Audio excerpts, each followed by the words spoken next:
quelques centaines de mètres au-dessus d'Ormersvillers, presque sur la frontière, se trouve la chapelle Saint-Joseph, où nous étions cet après-midi. Dès les premiers jours de l'attaque de la Sarre, des combattants du 32e Évry auraient vu la nuit des signaux de lampes électriques provenant du clocher et de la chapelle. À la suite de ces signaux, les tirs de l'artillerie allemande s'abattaient sur les positions françaises. C'est alors que le commandement décida de faire sauter la chapelle. Les mêmes signaux produisant les mêmes effets furent observés en provenance du clocher de l'église d'Ormersvillers. Le génie eut donc la lourde tâche d'abattre le clocher. Nous disons lourde tâche car il dut aussi reprendre plusieurs fois. Ces deux édifices servaient de repère à l'artillerie ennemie. C'est pour cette raison qu'ils furent détruits.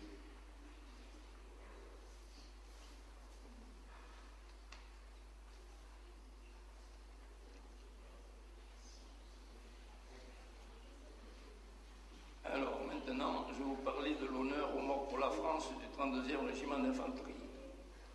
Au cours de l'offensive en territoire allemand de la Sarre du 9 septembre au 2 octobre, soit 24 jours, les pertes du 32e régiment d'infanterie ont été de 64 tués et plus de 150 blessés évacués dans les hôpitaux. C'est un bilan très lourd pour une seule unité en un peu de jours. Vu son importance, il serait souhaitable qu'il soit porté à la connaissance des Français par la plus haute autorité nationale, Monsieur le Président de la République. Tableau des morts pour la France par grade, 2 capitaines, un sous-lieutenant, un sergent-chef, 3 sergents, 3 caporaux et 54 soldats. Tous ces 64 combattants ont ceci d'exceptionnel, c'est d'avoir été les premiers tués dans les premiers combats de la Deuxième Guerre mondiale. Ils sont morts pour la France, mais aussi pour lutter contre le nazisme, pour sauvegarder les libertés dans le monde, et plus spécialement pour porter aide à la Pologne envahie par des troupes allemandes. Pour toutes ces raisons, il serait souhaitable que leur sacrifice soit porté à la connaissance des Français. Parmi ces premiers tués, 3 sortent de l'ordinaire. On l'a vu tout à l'heure, le capitaine Vigneault. Il avait été rappelé sous les drapeaux le 25 août. Il est affecté au commandement de la 11e compagnie. C'est un ancien 14-18. Et je vous ai déjà expliqué qu'il s'était avancé pour dire que c'était lui qui allait faire la liaison avec la 5e compagnie qui était à la gauche. La nuit venue, il est parti sur la route pour établir ce contact, parce qu'il avait dit à ses hommes avant de partir: vous êtes trop jeunes, vous ne connaissez rien à la guerre, moi j'ai fait 14-18, je sais comment il faut faire. Il est donc parti seul sur la route qui conduit sur la gauche, là. Il a fait à peine 100 mètres qu'il est tué d'une rafale de mitraillette ennemie. Le sous-lieutenant Petitbon prend un fusil mitrailleur et se porte à son secours. En tirant pour éloigner l'ennemi, il découvre le capitaine Vigneault étendu dans le fossé de la route. Il est mort. Il le ramène au PC de la compagnie. Le lendemain, il est inhumé dans le cimetière français d'Ormersvillers. Plus tard, il s'est rendu à sa famille et réinhumé dans le cimetière de Tours. Le premier sous-lieutenant, officier de carrière, ancien élève de l'école de Saint-Cyr et du Britannique militaire de la Flèche. Le sous-lieutenant Brodin, à sa sortie de l'école de Saint-Cyr en 1938, il est affecté à la 10e compagnie du 32e Évry à Tours. Le 5 septembre, il part au front comme commandant de la première section de la 10e compagnie. Le 10 septembre, après-midi, avec sa compagnie, il pénètre en territoire allemand de la Sarre, s'empare du village allemand de Brechelbach et atteint son objectif en forêt de Gros-Serval. Le 11 septembre, après-midi, à la tête de ses hommes, il donne l'assaut à un nid de résistance ennemie. Il est tué d'une balle ennemie dans la tête. Son corps sera inhumé le lendemain dans le cimetière français d'Ormersvillers.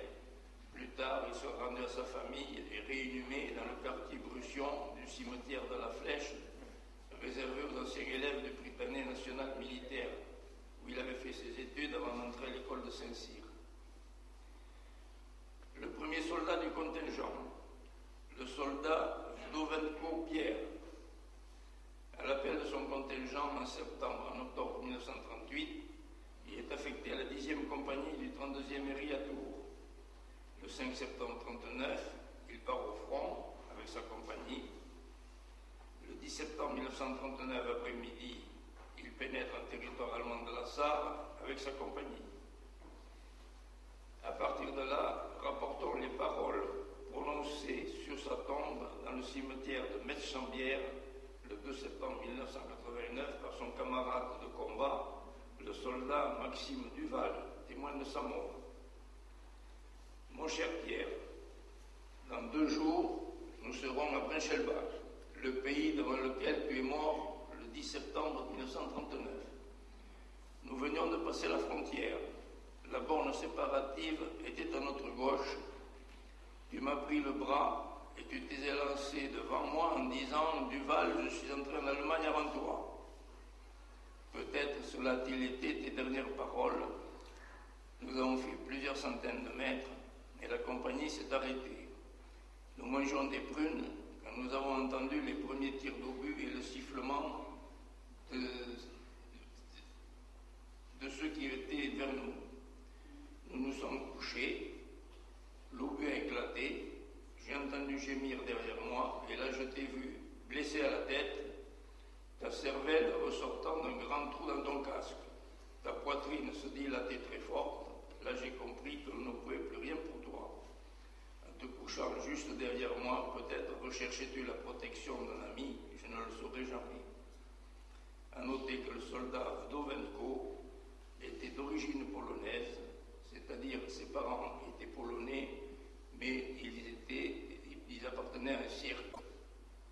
Ce qui fait qu'il est né à Anderlecht, en Belgique, et ensuite, comme il était venu en France, il avait participé au contingent de l'armée française et il était affecté au 32e Héry.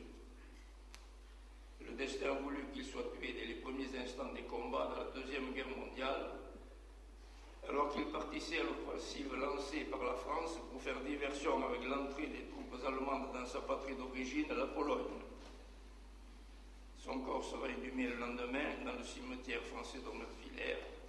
Plus tard, il sera réinhumé dans le cimetière militaire français de Metz-Chambières, où hier nous sommes allés déposer une rose sur sa tombe.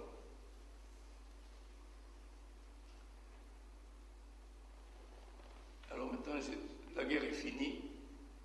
Je vais vous parler des édifices où les anciens combattants français et allemands ont l'habitude de se rencontrer depuis leur réconciliation. L'église d'Ormersvillers, le clocher servant d'émission de signaux à l'ennemi, avait été dynamité le 20 septembre 1939. Ce que je vais dire, les habitants d'Ormersvillers le savent par cœur, mais je le dis pour ceux qui ne sont pas d'Ormersvillers. Après de longs travaux extérieurs, les habitants d'Ormersvillers ont pu retrouver leur église en 1955. Mais comme elle présentait encore des dégradations, ils n'ont pu vraiment la remettre en service qu'après son inauguration en 1991. Depuis, lors des cérémonies anniversaires de la bataille de la Sarre, les anciens combattants français du 32e Héry et les Allemands du 127e Héry assistent ensemble à des offices religieux. C'était le cas cet après-midi. À la sortie de ces offices, ils vont rendre hommage à la mémoire de leur camarade mort au champ d'honneur